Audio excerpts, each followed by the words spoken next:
It's time to break out the angle grinder again and wreak havoc on an unsuspecting carbon bike frame. And today we have a real treat for you, a high-end frame from a Western brand, the Specialized Venge. We are really pushing the limits now. Now this isn't just any old frame, it was generously donated by Rob at Carbon Bike Repair, who is basically a carbon fiber wizard. We'll get to hear all of Rob's juicy thoughts and what he makes of this frame and what makes it tick. I'm so excited! Oh, and don't forget, we'll also give it a highly scientific floppy test. Okay, I'm about to cut a Specialized Venge. Yeah. Now, some of you are going to be freaking out because this is a very expensive high-performance race bike for those who don't know. It's probably one of the most successful sprint bikes out there. And it's already been repaired. And I think on the ticket itself, if you want to look at the ticket here, but 1, 2, 3, 4, 5, 6, 7 things broken on this frame. What ended up happening here is that the client said after we had done one half of the repair, he obviously had to change his mind and said no. So what we're going to do is we're going to cut this one up just to see where we are on a sprint bike, bearing in mind that a sprint bike, its main function is stiffness. We'll cut through one of the repairs we did, and then we'll cut through the unrepaired manufactured section and see if there's any differences between the two, and we'll do the top tube as well.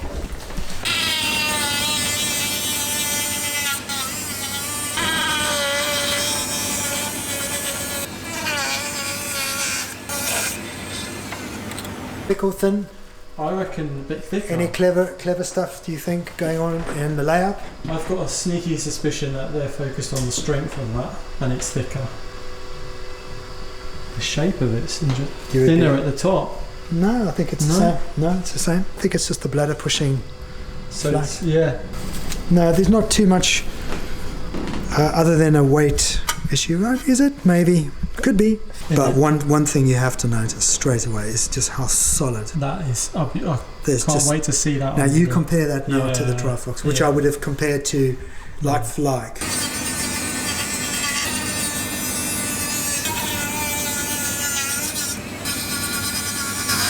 The consistency of the cuts is the same.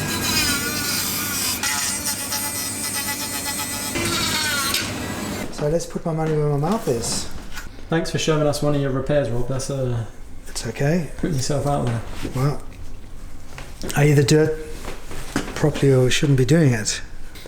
I don't know if you can see on the inside, there's a blockage there. So we need to just see what that blockage is. It's not a structural issue or concern of mine, but I think what this is, we're going to find the same blockage on the other side. What I think this is the part of the gluing of the seat stay into the part, because it's not a monocoque. In the true sense of the word, they bond them together in a jig. So let's cut the other one up and see whether there's the same. Whether they're the same.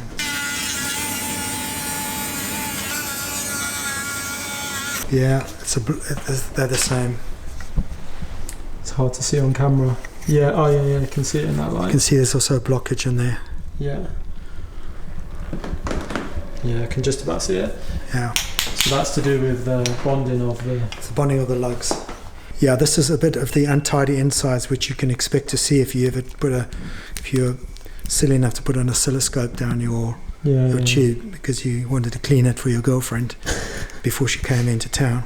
I mean, sometimes I have seen occasions where cyclists have brought their bikes to say, there's a rattle in my bike, only certain bumps and certain things, and they can't find what is going to... We stick a scope down, and you can find maybe something's left in there just flapping against the side, and we just scratch it out, and it's problem solved. So there we have Rob's initial thoughts on the cut sections of the frame, which is always interesting. But let's dive a little deeper and look at the cross section of the top tube in detail under a microscope. Let's get into focus. There we go. Beautiful. Look at that. So one solid material. You can't even see the laminate. That was where, when we looked at the Canyon, you could see the annual rings here. I mean, there's traces of it, but hardly. And that's in the middle of the tube. Very, very difficult to get compression down the center of the tube. But yeah, they've achieved good results here on these radiuses. This black stuff here is the primer paint and stuff. But yeah, just looking at the core. Yeah, very good. Now it's time for the good old angle grinder. On went the protective mask, and as sad as it may be, she's getting chopped in half. Now this frame was already written off, so I don't feel as bad. I wish I could say that I took a nice logical approach, but given the shape of the grinder and the tight curves of the carbon, it was more like a cut what you see kind of situation. It was like something out of Year 9 design tech. Oh, yes, that's very good. Now while it looks like the angle grinder cuts through the carbon like butter, there are certainly some sections that have more resistance than others. This gives us a little indication of things to come. There are some strong sections around the seat post for sure, so I'm guessing there is reinforcement there. It's also hard to get certain angles, so I chopped off one of the seat stays. The head tube is certainly stronger and thicker. You can tell how deep the grinder is cutting. I'm intrigued to see how much carbon is in there compared to the other frames that we cut up previously. I cut out the bottle cage mounts as they're in the way, and to be honest, they are probably the neatest inserts that I've seen on any frame so far. Then there is the bottom bracket, which is arguably the strongest part of the frame. I cut a section out so I can see what's going on in there. It was super strong and I had quite a battle getting through it. Really, I should be putting 1000 watts of power through my legs into this bottom bracket instead of 2200 watts from the angle grinder. The final parts of the frame were tickled with the hacksaw in order to get through those hard to reach sections. Nothing like a bit of back and forth with some chunky carbon. The things I've started to do alone in my garden. Get a grip, Jordan. Looking inside the frame, we can see some interesting things, which Rob will analyse shortly. You can see around the seat tube, it's pretty thick and there is plenty of carbon and some reinforcement. There was this extra stuff that could be resin. It looks like it's been used to bond extra layers maybe. There was also varying thickness as we moved down the seat tube. Onto the crowd favourite, the bottom bracket, and dare I say it, it looks a tad messy. You can see the extra resin and there are a few wrinkles here and there. Now interestingly, this middle section that goes from one side of the bottom bracket to the other is also carbon. I've seen this be aluminium before, but never carbon. Cable guide for the front derailleur is also made of carbon. It looks like there wasn't a shortage of carbon on the day this frame was made. When we compare the cheap Chinese carbon Trifox X10 to the Specialized Venge, we can see that the Venge is much neater overall. The insert for the Trifox is also aluminium between each cup, and the carbon thickness is pretty similar. Maybe a little thicker on the Venge at the bottom. Compared to the Canyon, the layup is equally as neat, maybe a little bit neater on the Canyon. It all feels a little bit more dainty on the Canyon. The carbon isn't quite as thick, but it is a climbing bike, so we'll give it some leeway. The join between the two cups is also aluminium on the Canyon. On the down tube, we can see what appears to be another bond mark. Maybe additional carbon has been added here, maybe alterations or an update to the original frame based on feedback. The middle was pretty standard, but at the top of the down tube, we have what appears to be some extra layers. I've not seen this in the Trifox or the Canyon before. Now, there was also this little pinhole which allows the brake inner cable through the frame. Onto the head tube, and we can see that the bearing seats are super thick. The top bearing also has this little extra wavy section, which is quite a unique design. It looks like a little dolphin's hump. You can see the comparison between the Venge and the Canyon CF SLX. The Venge is a bigger frame, but you can see that the carbon on the head tube is much thicker on the Venge. Also, the front of the head tube looks thicker, as you can see here in this comparison. Now, around the top tube is similar, but you can still see the Venge generally has more carbon. Now, when comparing to the Trifox, it was the same story. The Trifox had far less carbon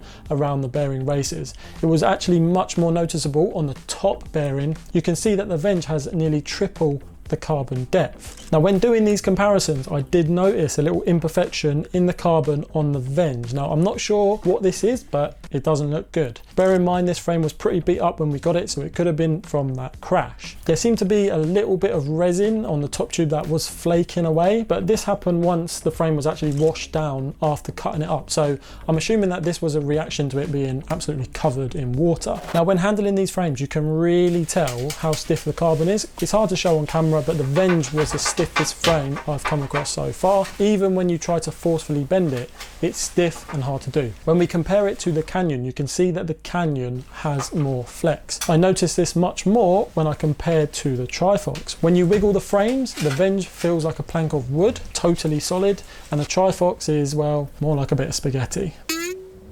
I sent highly detailed pics to Rob and here's what he had to say. The Venge is messy inside and that's what it looks like at first glance, but when you look a little bit deeper you can see that different things are going on. What we are seeing is batch release tweaking. Feedback from riders, warranty, stress tests all lead to adaptations made to the carbon layout as they go into the mold. It's the reason that these bikes were so dialed in on race day. Modern bikes don't have this many bonded sections. Each of the bonds make the bike less efficient in different ways. In general, warranty covered these bonded locations. Hardly any other mid-tier locations unless there was a problem with the composite, which was rare. Now this is a joint around the seat tube and Rob said the following. Joining cured carbon parts with epoxy is never going to be a long-term strategy. This is only because of the limitations of mold design parameters. Better inner compression processes and new 3D printing is making this redundant, which is a good thing. A great example of post-mold layout tweaks. Here, the manufacturer is adding more stiffness to the top of the down tube area to minimize twist from the forks under power. Adding plain weave to a randomized uni weave construction shows us that they intended to lock down any movement in any direction. In future batches, they would have included this successful hand layups into the automation layout process. This is around the seat tube and Rob highlighted that there were more random trials carried out here. Around the bottom bracket is another good example of purposeful layup design to tailor the bike for weight reduction in non-effectual areas and adding material to areas that actually make a big difference. Now you have seen the inside of the Specialized Venge, click here to see inside the Canyon CF SLX frame where we follow the exact same process as this video. It's an equally wild ride and we discovered plenty along the way.